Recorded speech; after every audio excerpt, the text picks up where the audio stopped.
The master Prakash classes YouTube channel आप सभी भावी अध्यापकों का स्वागत करता है। इस वीडियो लेक्चर के माध्यम से हम लोग आगामी प्राथमिक शिक्षक भर्ती के टोटल 150 प्रश्नों के प्रैक्टिस सेट को सॉल्व करेंगे और ये सभी प्रश्न आपकी परीक्षा की दृष्टि से बहुत ही महत्वपूर्ण साबित होने वाला है। और आप लोग को तो थंबनेल देखकर पता ही चल जाता है कि हम लोग इस समय वर्तमान में एग्जामपुर का प्रैक्टिस सेट सॉल्व कर रहे हैं। और हमारे साथ जो बराबर बनी हुई हैं नंदनी सिंह, धर्मवीर सिंह, निधि सिंह, एमडी, बीपी सिंह, मुकेश मैक, सुभाष सिंह और वंदना विश्वकर्मा, राजेश कुमार, ओम, माया प्रिया और शर्मिष्ठा विश्वकर्मा, आप सभी का बहुत बहुत स्वागत है।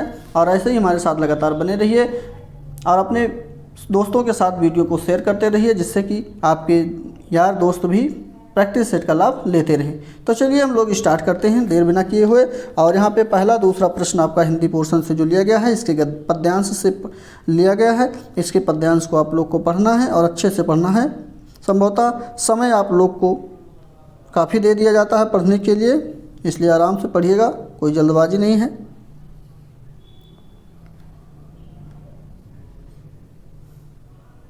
उम्मीद है पढ़ लिए हैं, नहीं पढ़ पा रहे हैं वीडियो को रोककर आराम से पढ़ लीजिएगा।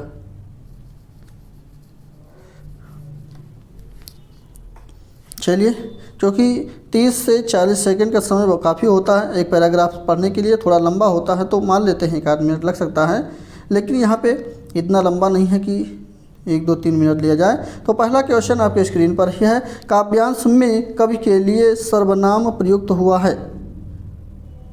जो काव्यांश में कवि के लिए सर्वनाम प्रयोग हुआ है वो किस पुरुष में है? प्रथम पुरुष में, मध्यम पुरुष, अन्य पुरुष या उत्तम पुरुष? क्वेश्चन के ऑप्शन को आप लोग को बताना है। जो भी ऑप्शन आप लोग को आ रहा हो कमेंट बॉक्स में उत्तर लिखते चलिएगा।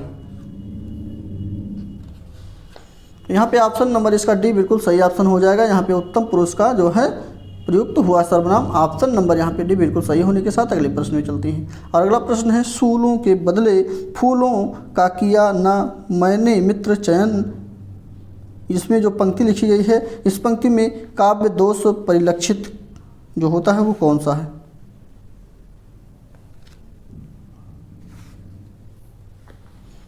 पहला ही ऑप्शन सही होगा। इसमें कर्मत्व जो है गड़बड़ है, यानी कर्म जो है गड़बड़ हुआ है। यहाँ पे कर्म जो होना चाहिए था वो कर्म होना चाहिए था, सूलों के बदले फूलों का किया न मैंने मित्र चयन। ठीक, तो इस प्रकार से होना चाहिए था।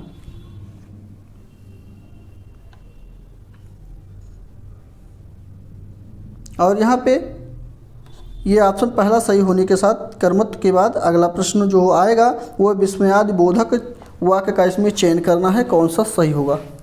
चलिए ऑप्शन को पढ़िए चारों और बताइए कौन सा ऑप्शन सही है। जैसे परिवर्तन प्रकृति का अटल नियम है, आजकल वह एक भव्य इमारत का निर्माण कर रहा है, आहा आहा कितना रमणीय दृश्य है, जो कुछ करो सोच समझ कर करो। तो इसमें विस्मयादि का बोध कहाँ हुआ है? तो देखिए आप लोग अपने आप ही पता चल रहा है, सी ऑप्शन देख रहे होंगे, यहाँ लिखा है आहा कितना स्मरणीय दोष है, यहाँ पे विस्मयादि बोधक का यूज हुआ है यानी उपयोग किया गया है। और ये चिन्ह जो लगा है ये विस्मयादि का चिन्ह भी है, ये ध्यान रखिएगा। सी बिल्कुल सही ऑप्शन होने के साथ अगले प्रश्न की तरफ बढ़ें। और अगला प्रश्न है, किस वाक्य में सही विराम चिन्ह का प्रयोग हुआ है? तो इसमें बी ऑप्शन आपका सही होगा, अच्छा अब मैं चलता हूँ। क्लियर? चल, यहाँ पे कामा और जो पूर्ण विराम लगा है ये बिल्कुल सही लगा है। अगला प्रश्न, देना एक शब्द है, देना क्रिया की भाववाचक संज्ञा शब्द कौन है? तो यहाँ पे देन हो जाएगा। क्या हो जाएगा? देन से देना बना है। इसी के साथ अगला प्रश्न है, चीन शब्द से विशेषण कौन सा बनेगा? चीन से क्या बनेगा?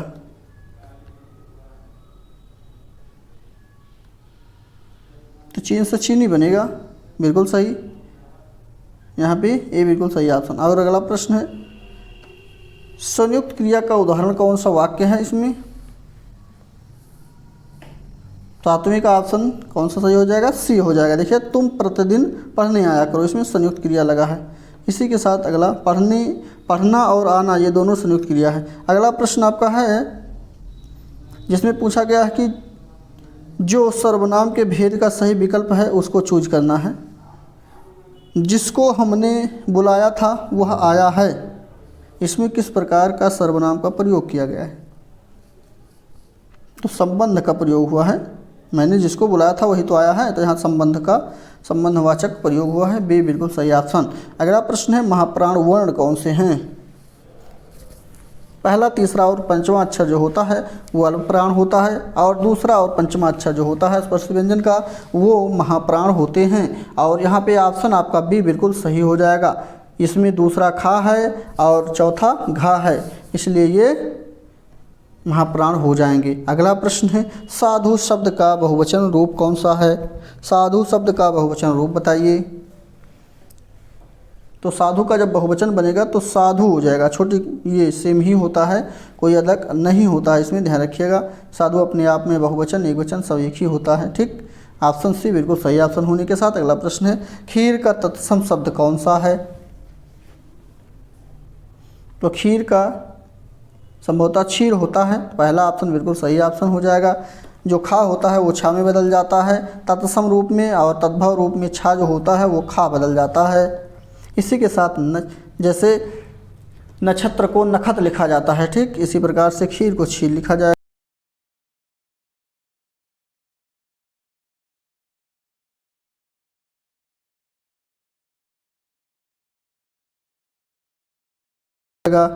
इस प्रश्न में प्रति उपसर्ग का अर्थ क्या है?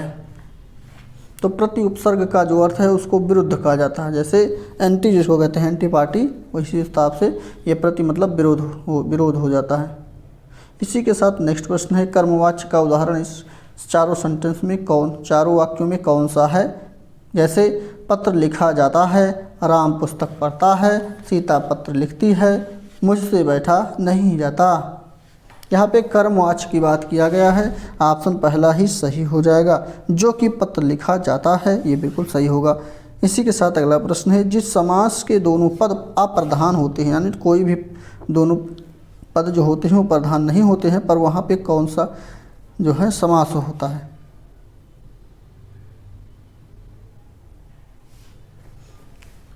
तो आप लोग को तो पता ही है, जिसमें दोनों पद अप्रधान होते हैं लेकिन जो उससे शब्द अलग बनता है वो प्रधान होता है, यानी तीसरा पद जो है अपने आप में प्रधान होता है, तो वह बहुब्रीहि समास का उदाहरण कहलाता है।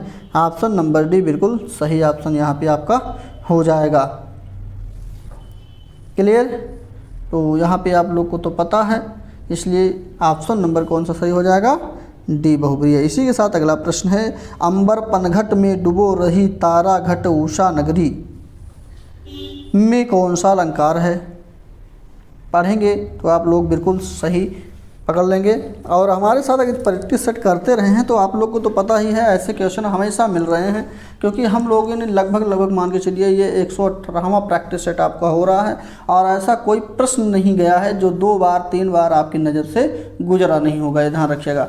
यदि आप लोग ऐसे ही प्रैक्टिस सेट कर लेते हैं, आप लोग को पढ़ने में दिक्कत आ रही है, प्रैक्टिस सेट लगाने में देखने में दिक्कत आ रही है, आप सोचिए 118 प्रैक्टिस सेट हम लोग करवा चुके हैं, हम लोग को कितना दिक्कत। तो ये हम अपने लिए नहीं आप लोग के लिए ही कर रहे हैं, तो आप लोग तो कर ही सकते हैं, क्योंकि संघर्ष से बड़ा कोई लक्ष्य नहीं और हारा वही जो कभी लड़ा नहीं। तो इसलिए आप जब तक परीक्षाएं नहीं हो जाती, प्रैक्टिस सेट तो बिल्कुल मस्ट करते रहिए, पढ़ाई के साथ साथ प्रैक्टिस सेट बहुत ज़रूरी है।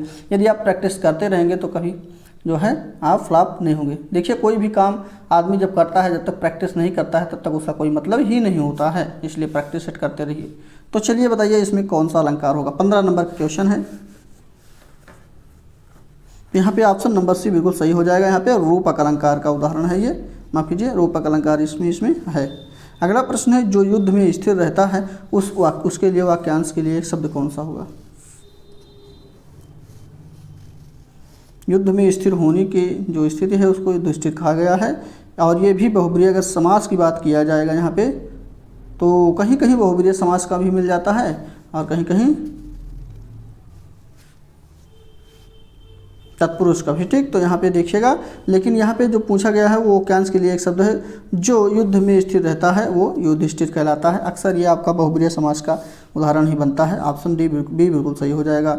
और अगला प्रश्न बात करते हैं, तो यहाँ पे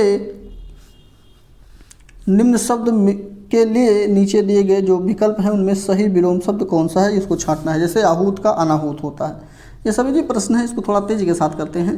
तो अनाहूत का माफ कीजिए, आहूत का अनाहूत यानी डी सही होगा। अगला प्रश्न है, बुंदेले हर बोलों के मुख हमने सुनी कहानी थी, खूब लड़ी मर्दानी वो तो झांसी वाली रानी थी। किस रस का उदाहरण है ये?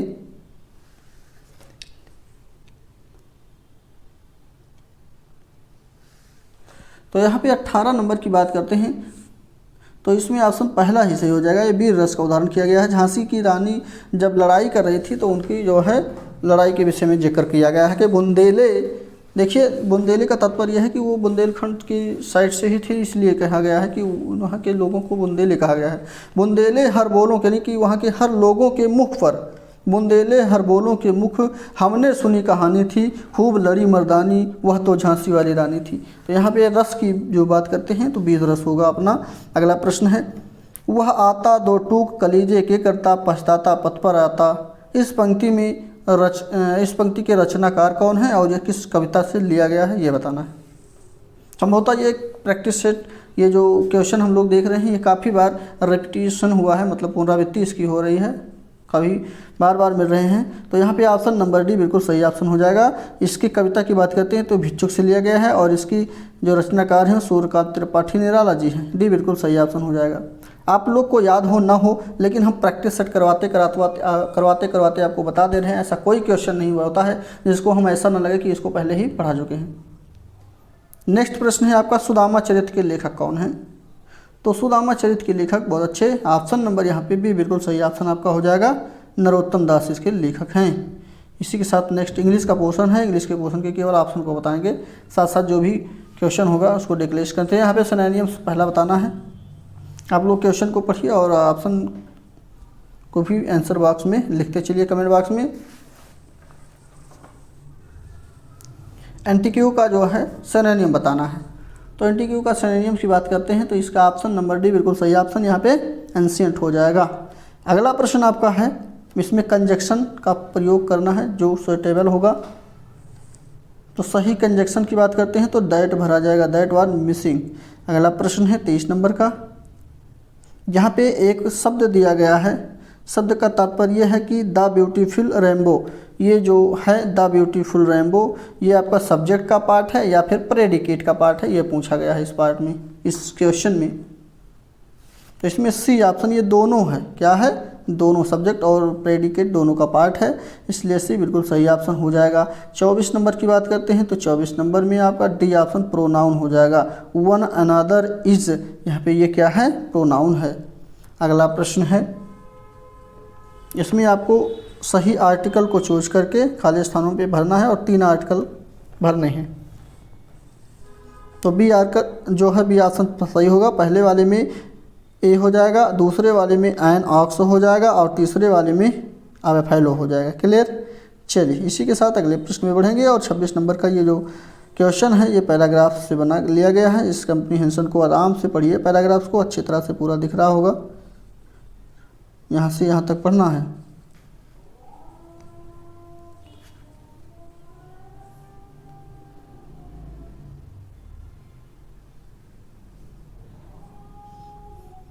बहुत अच्छे, उम्मीद है पढ़ लिए होंगे। जल्दी क्वेश्चन की तरफ बढ़ चलते हैं। और इस क्वेश्चन में यानी 26 नंबर क्वेश्चन में ऑप्शन नंबर जो सही होगा वो भी बिल्कुल सही होगा। आप लोग पैसेज पढ़े हैं उसको मिलान करते रहिए। 27 का डी ऑप्शन यहाँ पे एन आवर भर दिया जाएगा, एन भरा जाता है। अगला प्रश्न है 28 नंबर की बात करें तो बी ऑप्शन यहाँ पे एमंग, बिल्कुल एमंग द चिल्ड्रेन हो जाएगा। और 29 नंबर की बात करते हैं तो इसमें पैसिव वॉइस में आपको चेंज करना है, व्हाट अम्यूज्ड यू। तो ये क्वेश्चन वाला जो है क्वेश्चन प्रश्नवाचक सेंटेंस है और इसका जो पश्चिम वॉइस में इसको जब चेंज करेंगे तो इसका जो बन जाएगा वो सी ऑप्शन आपका बन जाएगा, बाई दैट माफ कीजिए by what were you amused. Next प्रश्न की बात करते हैं तो इसमें आपको सही प्रीफिक्स जोड़कर शब्द को बनाना है। कौन सा प्रीफिक्स सही है जो जुड़ेगा तो ये सभी शब्द बनेंगे, यानी सार्थक उदाहरण देंगे तो यहाँ पे ए जुड़ जाएगा, एशोर, अस्लीप, अबोर्ड। क्लियर? तो यहाँ पे ऑप्शन नंबर सी बिल्कुल सही ऑप्शन हो जाएगा। संस्कृत के भी प्रश्नों को कवर कर लेते हैं हम लोग फटाफट। जैसे घाता का विलोम शब्द क्या हो जाएगा? तो डी प्रतिघात होता है, घात का प्रतिघात। नेक्स्ट 32 नंबर की प्रश्न की बात करें तो डी ऑप्शन यहाँ पर भी सही हो जाएगा। क्यों नहीं, माफ़ कीजिए, डी नहीं, यहाँ पे ये जो है बी ऑप्शन 3 सही होगा। धन की कितनी गतियाँ हैं? तो 3 गतियाँ हैं। यहाँ पे 63 लिखा है ना, 63 गतियों भवन्ति वित्तस्य। अगला प्रश्न है 33 नंबर का ऑप्शन नंबर यहाँ पर भी बी ही ऑप्शन सही होगा आपका। 34 की बात करते हैं तो 34 नंबर में भी सी ऑप्शन आपका सही हो जाएगा। साथ साथ नेक्स्ट 35 नंबर पे चलते हैं। 35 नंबर में बी ऑप्शन आपका सही होगा। इस लेख का पद में प्रत्यय जो लगा है बी ऑप्शन का लगा है। 36वें की बात करें तो सी ऑप्शन यहाँ पे चतुर्थी विभक्ति का प्रयोग इसमें हुआ है बालकेभ्या में। और इसी के साथ अगला प्रश्न है 37 नंबर का। 37 नंबर में भी बी ऑप्शन आपका लगा है। इसमें ये संधि है षष्ठुत प्रत्यय, षष्ठुत संध्या है। महादेव पद जो है यानी शब्द जो है इसमें कौन सा समास है? तो 38 का डी ऑप्शन आपका सही हो जाएगा, कर्मधारय समास है। और उसके साथ आजन्म, आजन्म तो सभी को पता है। आजन्म में जो उपसर्ग का प्रयोग हुआ है वो किस उपसर्ग का प्रयोग हुआ है? तो आंड का। ऑप्शन नंबर आन का प्रयोग हुआ है, ये बिल्कुल सही है। आन प्रत्यय आजन्म में लगा है। 40 नंबर का प्रश्न का आंसर जो बनेगा इस जो है अवतरण से बनेगा। ये अवतरण आप लोग पढ़िए यहाँ से यहाँ तक, और यहाँ से भारतीय संस्कृता नारी अस्मिन् रूपेण पूजिता, तो इसका जो है आंसर बताना है। 40 नंबर का ऑप्शन नंबर डी बिल्कुल देवी सही हो जाएगा। चलिए क्वेश्चन आ गया विज्ञान का। विज्ञान के क्वेश्चन को थोड़ा जिक्र करेंगे साथ साथ डिटेल में। तो चलिए देखते हैं मनुष्यों में कितने प्रकार के दांत होते हैं। बहुत अच्छे। तो आप लोग सोच रहे हैं दांत तो सभी एक ही जैसे हैं, लेकिन यहाँ प्रकार पूछा रहा है तो कैसे पढ़े होंगे आप लोग, कोई बात नहीं है, अच्छी बात है पढ़े हैं तो। लेकिन देखिए यहाँ पे हम लोग इसकी डिटेल को थोड़ा जानकारी में देखेंगे जिससे कि आप लोग कभी भी भूले ना। क्लियर? तो यहाँ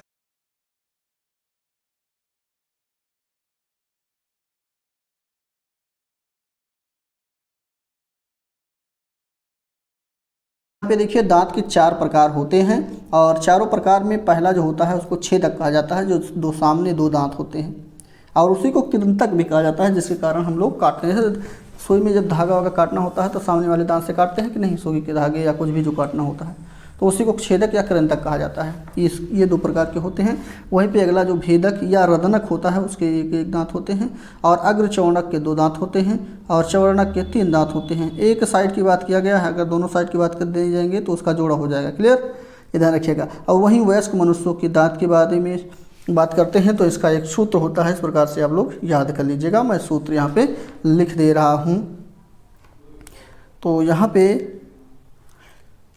21, 23 और निचला जो हो जाएगा वो 21 और 23, इस प्रकार से दांत होते हैं किसके? वयस्क मनुष्य के। तो यहाँ पे ये क्या है आप लोग को थोड़ा डिटेल में भी बता दें। यहाँ पे सी है, इसको सीजर कहते हैं, इसको पीएम कहते हैं, और इसको एक मिनट इसको पी कहते हैं, और ये जो है यम है, और इसको जो कहा जाता है वो यम ही इसको भी कहा जाता है। क्लियर? इसका तात्पर्य यह है कि ये जो है रदनक, माफ कीजिए रदनक करें, छेदक या कृंतक के 2 दांत, और वहीं पे रदनक या भेदक के एक दांत ये जोड़े में हैं। और अगला जो बनेगा आपका अग्र चवर्णक का, उसमें 2 दांत ऊपर 2 दांत नीचे के, और उसी के साथ नेक्स्ट जो चवर्णक का बनेगा उसमें 3 दांत ऊपर 3 दांत नीचे। तो इस प्रकार से ये सूत्र बन जाता है। ये पूछा जा सकता है कभी कभी, लेकिन याद रखिए आप लोग। अगला प्रश्न है गुरुत्वाकर्षण का नियम कहाँ लागू होता है, कब लागू होता है, ये बताना है। तो गुरुत्वाकर्षण का नियम किन्हीं 2 वस्तुओं के बीच हमेशा लागू होता है। जैसे जो भी 2 वस्तु जब लेंगे तो हम लोग उसके बीच हमेशा जो है गुरुत्वाकर्षण का बल लागू होगा। जो वस्तु भारी होगी वो छोटी वस्तु को अपनी तरफ आकर्षित करेगी। चलिए 43 ऑप्शन नंबर यहाँ पे कौन सा सही होगा, जिसमें पूछा गया है कि कोई एक दवा है या पदार्थ है जिसको आपके आराम महसूस होता है, आपको आराम महसूस होता है, और वह आपके शरीर के कार्य और प्रक्रिया को धीमी करता है, तो वो क्या है? तो उसको हम लोग डिप्रेशेंट कहते हैं। डिप्रेशेंट, डी बिल्कुल सही ऑप्शन। और इसी के साथ अगला, जब किसकी कमी हो जाती है तो मांसपेशियां थक जाती हैं। तो यहाँ पे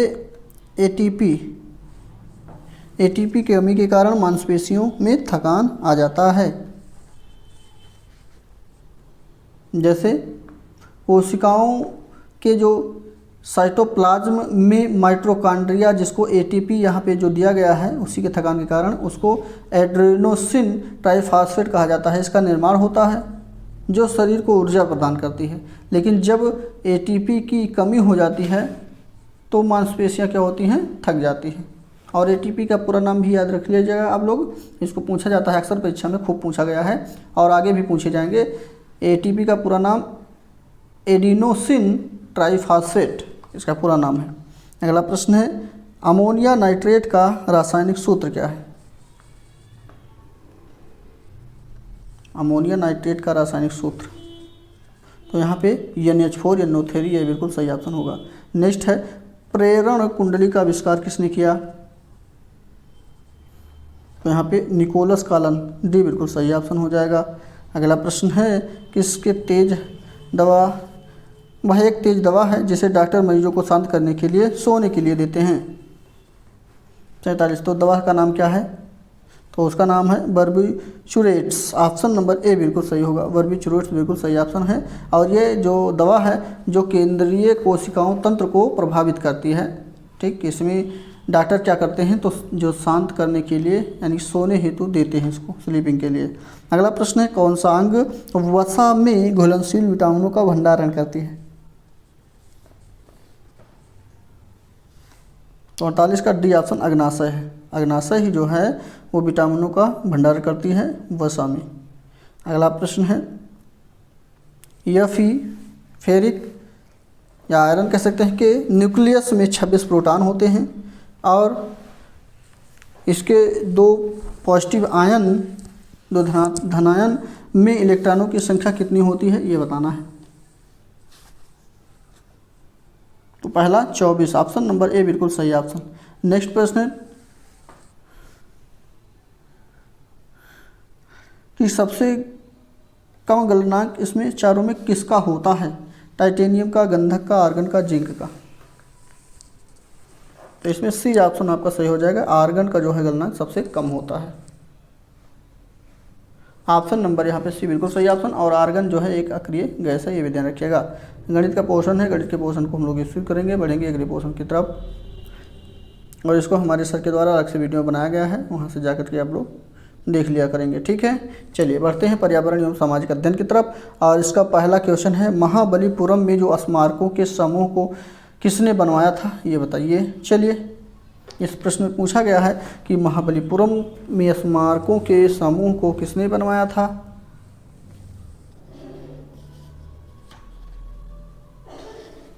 इकहत्तर नंबर का ऑप्शन नंबर यहाँ पे जो सही है बी बिल्कुल सही हो जाएगा। पल्लव राजाओं के द्वारा महाबलीपुरम के स्मारक को बनवाया गया था। साथ साथ अगला प्रश्न है कि नीचे पौधों के बारे में बच्चों के कुछ सहजानुभूत विचार दिए गए हैं, इनमें से कौन सा विचार वैज्ञानिक दृष्टि से सही होगा? तो बी बिल्कुल सही हो जाएगा। कुछ सब्जियां फल होती हैं, बिल्कुल सही है। कुछ सब्जियां क्या हैं? फल के रूप में होती हैं। नेक्स्ट, नगरीकरण एवं औद्योगिकरण हानिकारक है, तो किसके लिए हानिकारक है? तो ये उपरोक्त सभी के लिए हानिकारक है, चाहे वो संतुलन का विकास की बात करे या पर्यावरण एवं पारिस्थितिकी की बात करे या फिर जैव विविधता के संरक्षण की बात करता है। तो यहाँ पे नगरीय और औद्योगिकरण इन सभी के लिए हानिकारक है, इसलिए डी उपरोक्त सभी के लिए ऑप्शन सही होगा। नेक्स्ट प्रश्न है इसमें, हरित अर्थव्यवस्था में हरित GDP का फार्मूला तैयार करने वाला पहला देश कौन सा है? 74 नंबर का प्रश्न, ऑप्शन पहला ही यहाँ पे सही हो जाएगा, 54 नंबर सही हो जाएगा। नेक्स्ट प्रश्न है, भारत के प्रसिद्ध मंगल ग्रह अभियान को किस नाम से बुलाया गया था? मंगल ग्रह अभियान को किस नाम से बुलाया गया था? इस प्रश्न में ये पूछा गया है। ऑप्शन सी बिल्कुल सही, MOM, MOM, किस नाम से? MOM। ऑप्शन नंबर यहाँ पे जो है मोम सही हो जाएगा। अगर इसका पूरा नाम की बात करें मोम की, तो मार्स आर्बिटर मिशन इसका पूरा नाम रहा और ये इसरो के द्वारा 5 नवंबर 2013 को भेजा गया था। नेक्स्ट प्रश्न है, एक मंदी के दौरान क्या होता है? तो एक मंदी के दौरान जो है वहाँ क्षमता से कम उपयोग होता है। ऑप्शन नंबर सी बिल्कुल सही ऑप्शन। तभी तो मंदी आ जाएगी, जब क्षमता जितना रहेगा उतना उत्पादन नहीं हो पाएगा या उतनी जो है उसका उपयोग नहीं हो पाएगा, तो वहाँ मंदी आ जाएगी। नेक्स्ट प्रश्न है,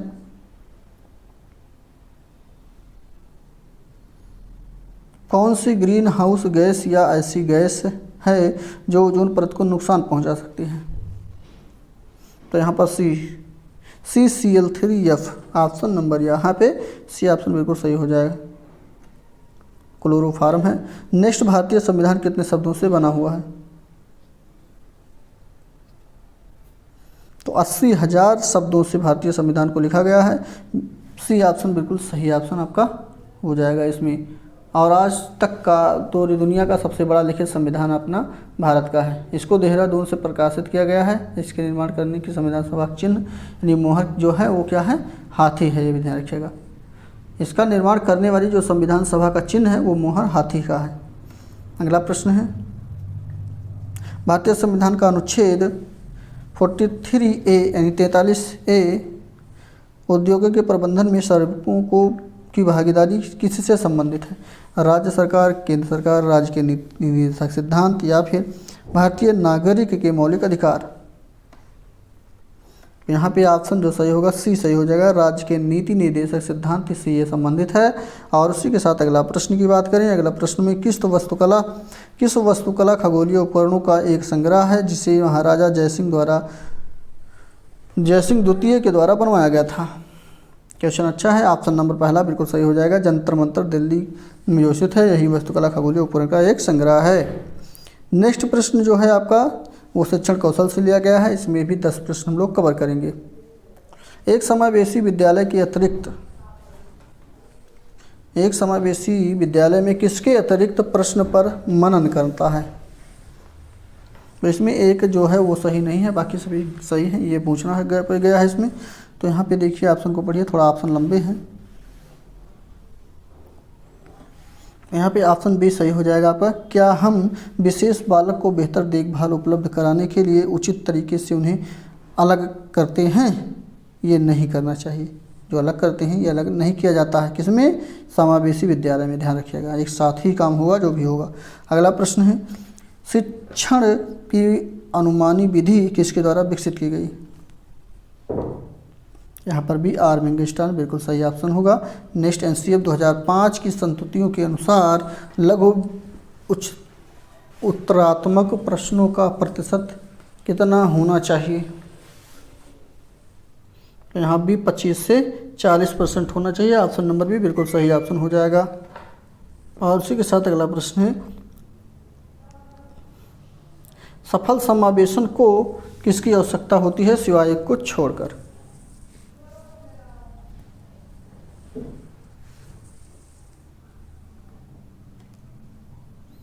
तो यहाँ पे भी पृथक्करण जो है वो नहीं होगा, मतलब किसी बच्चे को अलग नहीं बैठाएंगे चाहे वो जिस प्रकार से बालक हो। अभी ऊपर के प्रश्नों में भी हम लोग देखें यही नहीं होगा, बाकी सभी होगा। अगला प्रश्न है कि कौन सा तरीका अध्यापिका के द्वारा एक सृजनात्मक बच्चों की पहचान करने के लिए सबसे अधिक उपयोगी होगा?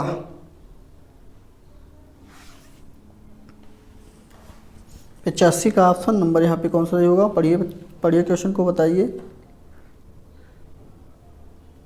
यहाँ अवलोकन करना कि बच्चे समूह कार्यों में साथियों के साथ किस प्रकार से प्रक्रिया करते हैं, या फिर बच्चों का विस्तृत रूप से अवलोकन करना, विशेष रूप से उस समय जब वह समस्याओं को हल करता है। बिल्कुल यही वाला ऑप्शन होना चाहिए था। सी बिल्कुल सही है, आगे पढ़ने की जरूरत नहीं है। मानकीय वृद्धि मानकों को देना, प्रश्नों को परीक्षणों को देना, यह बिल्कुल यहाँ पे बी ऑप्शन बिल्कुल सही हो जाएगा। क्लियर। चलिए नेक्स्ट है, कस्तूरबा गांधी बालिका विद्यालय योजना कब प्रारंभ हुआ था? तो यहाँ पे पहला ही ऑप्शन 2004 में, ऑप्शन नंबर ए बिल्कुल सही। अगला प्रश्न है, CCE का प्रारंभ कब हुआ था? मतलब कितने वर्षों के लिए किया जाता है CCE का प्रयोग? यहाँ पर बी ऑप्शन वर्ष भर में इसको किया जाता है। नेक्स्ट प्रश्न है, कौन सी विशेषता प्रतिभावान शिक्षार्थी की है? तो पहला ऑप्शन यहाँ पे, यदि कक्षा की गतिविधियाँ अधिक चुनौतीपूर्ण नहीं होती तो होती हैं तो वह कम प्रेरित अनुभव करता है, बिल्कुल सही है, और ऊब जाता है। यहाँ पे किसकी बात किया गया है? विशेषता प्रतिभावान विद्यार्थी की एक बात किया गया है, इसलिए ये बिल्कुल सही ऑप्शन होगा। और साथ साथ नेक्स्ट है, जब सेमेस्टर के अंत में परीक्षण दिए जाते हैं तो इसे जाना जाता है, तो इसे क्या जाना जाता है?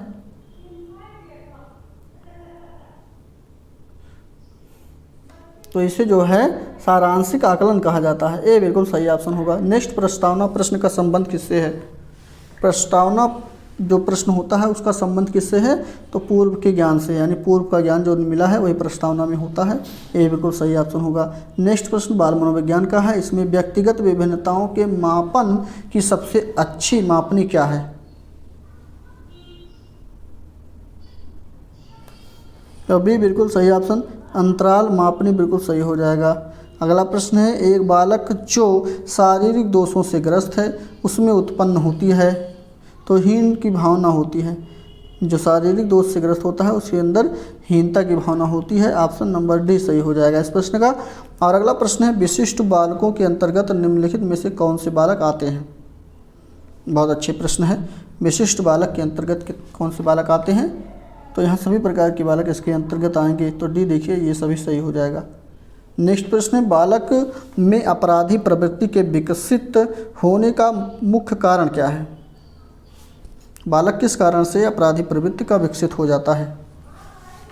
तो उसका कारण उसका परिवार और वातावरण दोनों शामिल होंगे उसमें, ऑप्शन नंबर ए बिल्कुल सही ऑप्शन। दोनों का 50-50 का जो है क्राइटेरिया होता है, यानी कि 50% उसके परिवार का जो है हिस्सा होता है और 50% वातावरण का माहौल होता है, जिससे बच्चे अपराधी प्रवृत्ति के हो जाते हैं। नेक्स्ट प्रश्न है, विशिष्ट बालकों की शिक्षा हेतु शिक्षक को क्या देना चाहिए, क्या ध्यान देना चाहिए?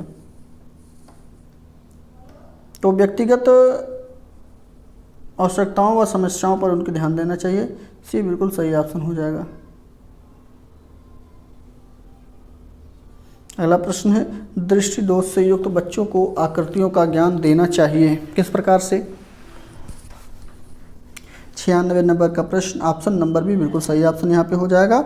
और त्रिआयामी आकृतियों के स्पर्श से उनको ध्यान देना चाहिए, जिसको कम दिख रहा हो जिस बालक को। अगला प्रश्न है, कौन सी अक्षमता केवल जन्मजात होती है? तो जन्मजात अक्षमता जो होती है वो मंदबुद्धि का होती है, ऑप्शन नंबर यहाँ पे डी बिल्कुल सही। बाकी मोद बधिर श्रवण दोषित और ये सभी क्या हैं? जन्मजात नहीं है।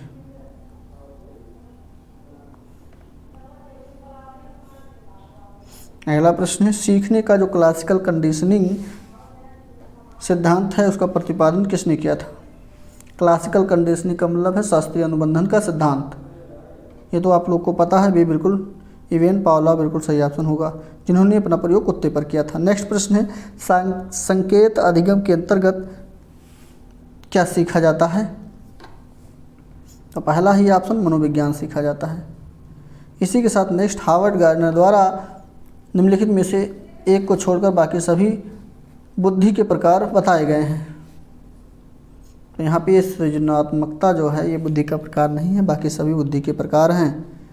चलिए अगला पोर्शन स्टार्ट होता है और ये इसमें सामान्य ज्ञान के साथ साथ करंट अफेयर के प्रश्न हम लोग कवर करेंगे।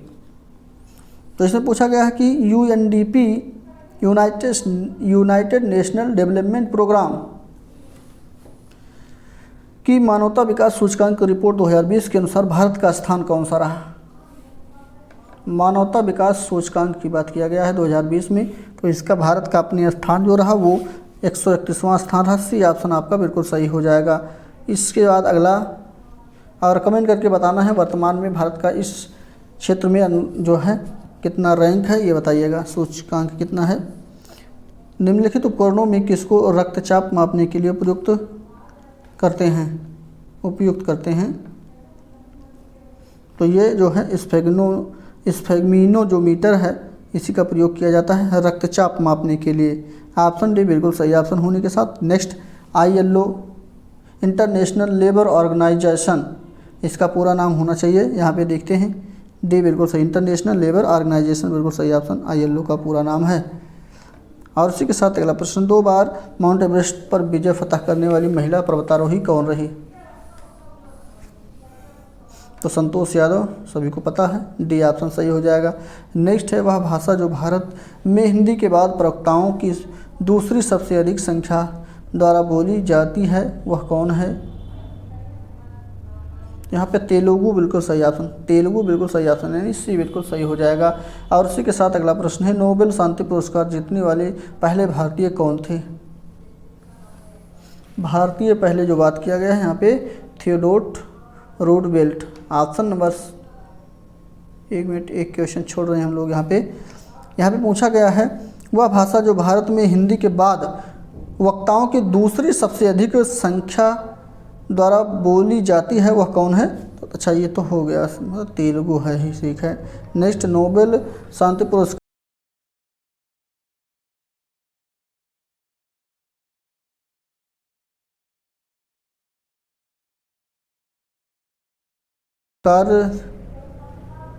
जीतने वाले पहले अमेरिकी कौन थे, ये पूछा गया है। अच्छा, पहले अमेरिकी कौन थे, ये पूछा गया है।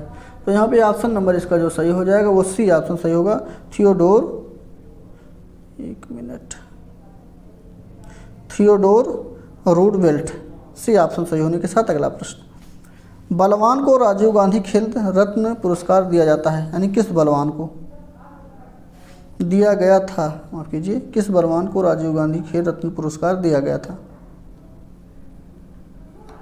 सुशील कुमार को, ऑप्शन नंबर भी बिल्कुल सही ऑप्शन। और इसी के साथ अगला प्रश्न है, हाथरस एवं कानपुर परंपराओं का संबंध किससे है?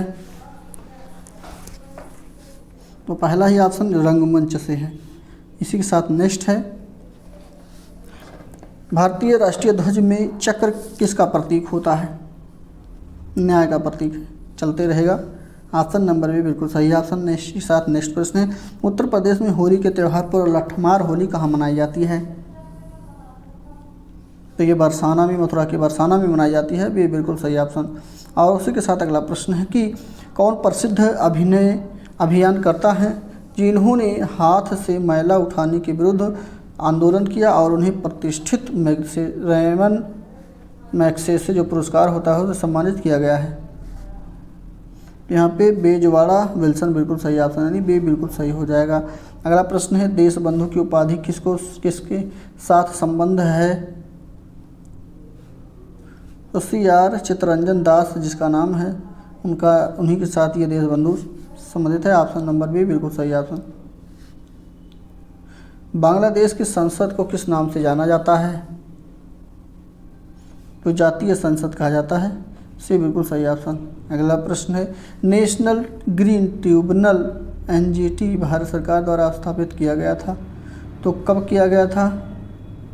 तो ये 2010 में किया गया था, सी ऑप्शन बिल्कुल सही हो जाएगा।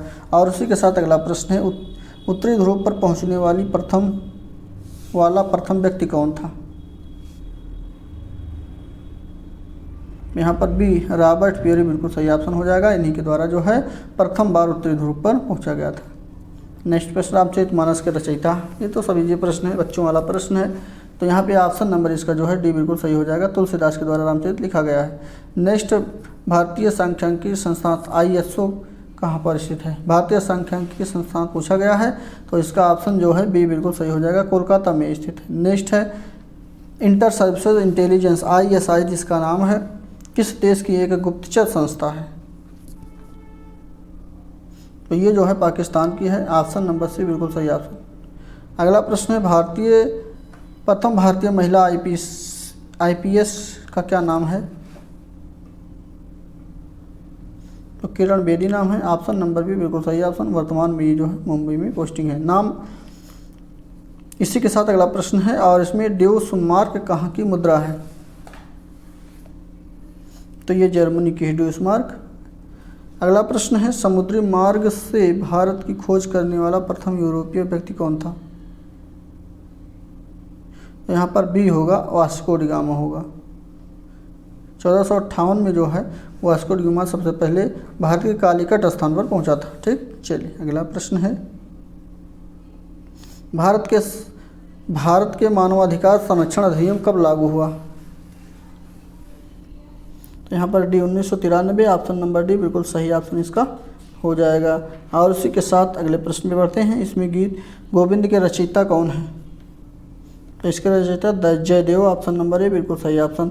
नेक्स्ट है लिटिल मास्टर के नाम से कौन भारतीय क्रिकेट खिलाड़ी जाना जाता है?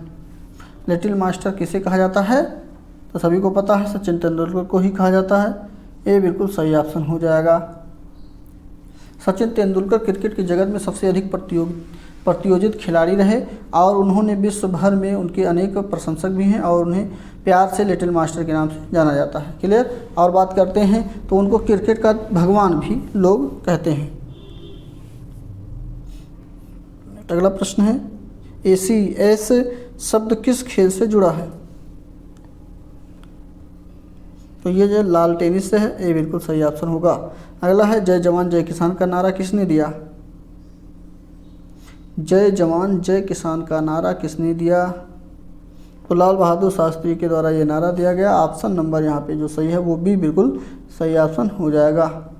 यह नारा भारत और पाकिस्तान का जब युद्ध 1965 में चल रहा था तो उस समय खाद्यान्न की कमी को देखते हुए शास्त्री जी ने यह नारा दिया था। ठीक। और 1998 में भूतपूर्व प्रधानमंत्री अटल बिहारी वाजपेयी ने जय विज्ञान का नारा दिया।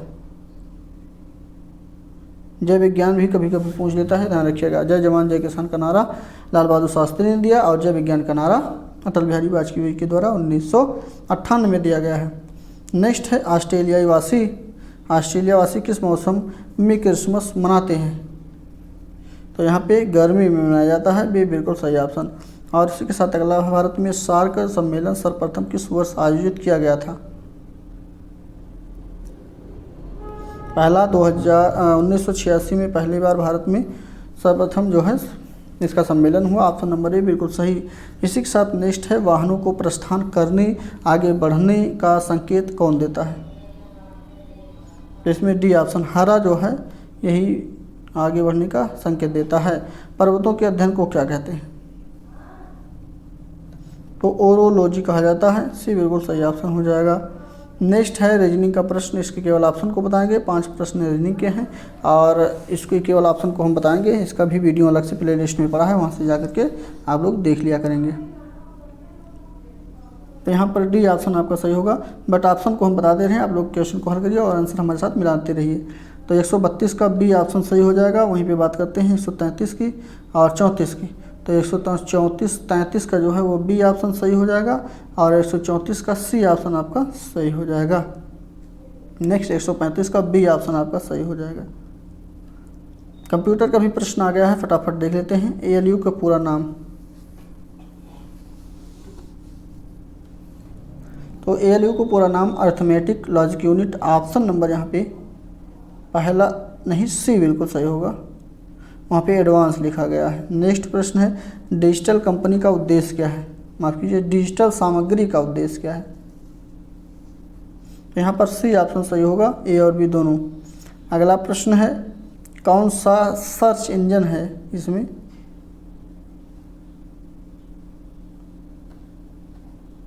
तो यहाँ पर डी गूगल बिल्कुल सही ऑप्शन। SMS का तात्पर्य किससे है?